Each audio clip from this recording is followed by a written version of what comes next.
So hey everyone, today I want to take a look at the Deadzones for Hell Let Loose. This is being demonstrated on the Xbox Series X.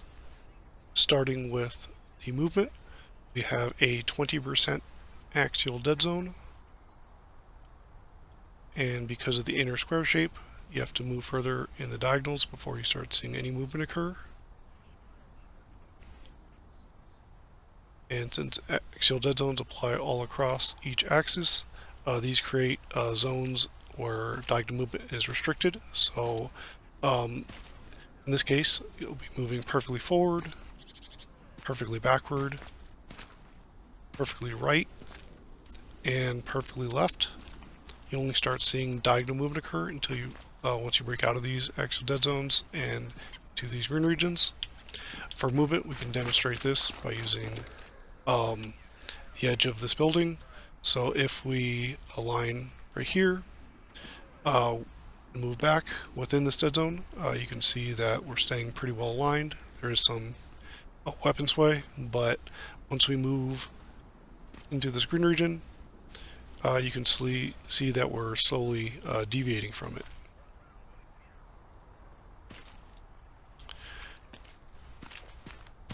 The shaded region represents the sprint threshold. So if you try to sprint under this, you can see the character jittering a bit. Nothing will happen, but if you try to sprint when you're past this, you'll be allowed to sprint. And falling under this threshold has you stop. The shape is kind of interesting. This diagonal region is set up by adding both the horizontal and vertical axes together, and it creates sort of a diamond shape, which we'll see in a bit. But the shape doesn't matter too much since you'll be pushing the stick fully for the most part. But there is a very wide angular range. You can see that basically you can keep sprinting until you're basically moving horizontally. But for the camera, we have the exact same dead zone size and shape. So still 20% square. The same level of restriction, so you can see that I'm bobbing the stick up and down, but I'm moving perfectly left, and you don't start seeing diagonal movement until you break into these green regions. And this is more obvious if we look straight up or down. I'll use this, get this tree in frame, and looking for horizontal movement once the view is capped. So the issue here with both camera and movement is axial dead zones restricting diagonal movement causes your output angles to be incorrect because where you point the stick is not where your cursor moves to. And we'll see that more as we look at the dead zone options. You can see here the defaults are 40%. And the slider is just sort of arbitrary. It just goes from 0 to 100%. To get the accurate dead zone size, you just divide the slider value by 2. But looking at the maximum, we have a 50% dead zone. So, see, aside from just being much larger, the restricted regions have also increased, so the restriction scales directly with the dead zone size, so this whole region is perfectly forward movement. The shaded region, or the sprint threshold, has is still a similar shape, but it has gone outside this graph, but still functions the same. And you can kind of see it occurring there, but I had stopped sprinting when moving over here, and that's because occasionally my stick can't hit the threshold. The axial dead zone has offset it so that occasionally my stick can't reach thresholds, and this is a common issue with axial dead zones. They push thresholds out, so you have to be careful that these thresholds don't become inaccessible. For the camera, of course, it's identical, but you can really see here that I can make giant bobbing motions and see only perfectly cardinal movement. So at this dead zone size, the majority of the stick is only outputting 4 directions, and you only see diagonal movement in these green little wedges here.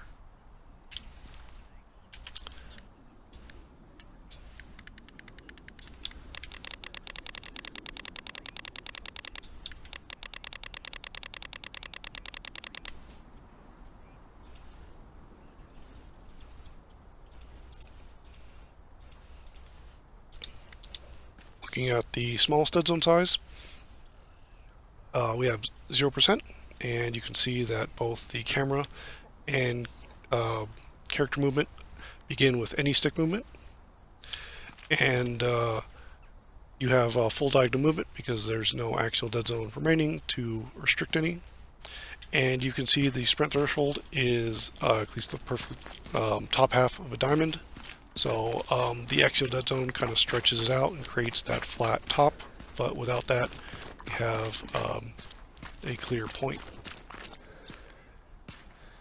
And for the camera, any movement, any stick movement creates camera movement, and without the axial dead zone, you can see that bobbing around the axes creates diagonal movement.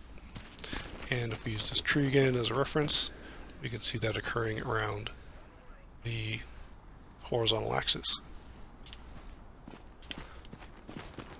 So I'm going to put the movement dead zone back to default, so I won't be drifting around for the next parts. But for the acceleration curve, we have a perfectly linear curve, so it just increases linearly up until its maximum turn rate. So this is a very intuitive curve. You move the stick 50%, you get 50% of your total speed. If you move 80%, you get 80% of your total speed.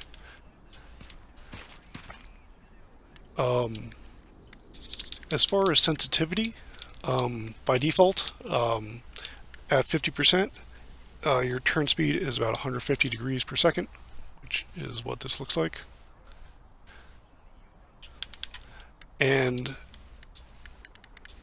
at maximum, it's about 337.5 degrees per second, which is what this looks like. It's pretty brisk, not quite as fast as some of the maximums that other games might have, but pretty respectable. And its minimum is 45 degrees per second, which is pretty slow, but I'll skip that just for time. For ADS, the default is 30 degrees per second, and you can see that here. So this is quite slow.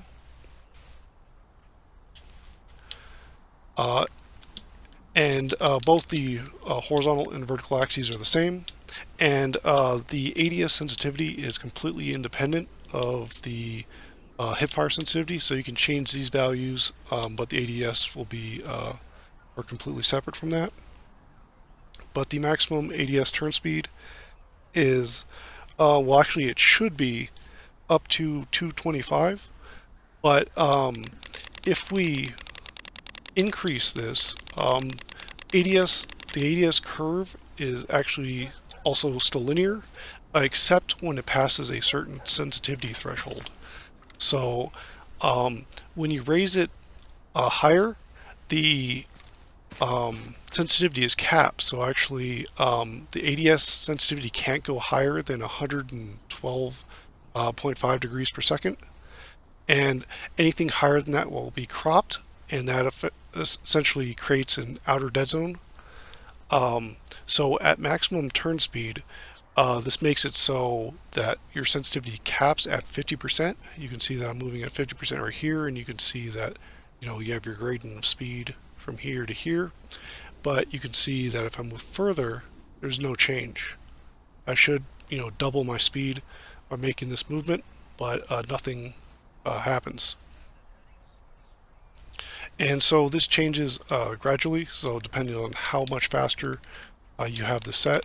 It seems that from about, it's perfectly linear before about, up to about 46%, if the range scales as I think it does, but about 48% is when it starts digging in or starts capping. So any sensitivity over this will further eat into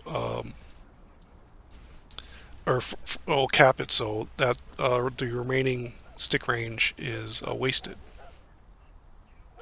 I wasn't able to test the scope sensitivity just because you have to be in a match to pick the sniper class. But the last thing I'll talk about is the acceleration. So this is a smoothing option, and I've set it to 100%, which actually disables it. So what smoothing does is cause your turn rate to build up over time, and I'll actually max the sensitivity to exaggerate this.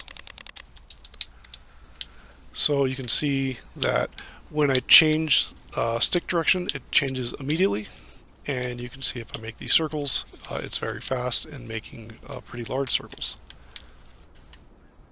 By default, this option is about 60%, but if I move it to 0 to really show how this works, you can see that there's a slight delay when changing direction. And if I make quick movements, you can see this very clear that it's making much smaller movements because it's starting out slower and has to build up to that speed. Since there's options, there's no issue here, but in other games that force it, the main problem is that smoothing can make aiming feel more sluggish and affect your the consistency of movements, because you might say pick a certain speed that's proper for tracking or what you want to move, but since it starts slower, it becomes unpredictable. So more sluggish and unpredictable are some issues that smoothing generally has. But that about covers things. I'm not sure what the support looks like for this game, but the two real issues to address, if that's possible, is changing the axial dead zones to radial ones. Those allow you to maintain full diagonal movement at any dead zone size, because as is, while lowering the dead zone can mitigate that, players who want or need larger dead zones are restricting diagonal movement. Additionally, uncapping the ADS sensitivity so that it's unaffected by the capping at 112 degrees per second, so that it can be fully expressed to kind of the 225 degrees it should be, so that it's perfectly linear across the board. Of course, curve options are always nice. Linear is perfectly fine, but can be pretty sensitive. You can see that I'm making small movements, and this is quite fast, whereas stronger curves can mitigate that, but linear curves aren't an issue by themselves, and of course there's plenty of ADS options to give you the precision. It's mainly the axial dead zone and the ADS capping that are the significant issues here. But that about covers things, so thanks for watching, and everyone, have a good rest of your day.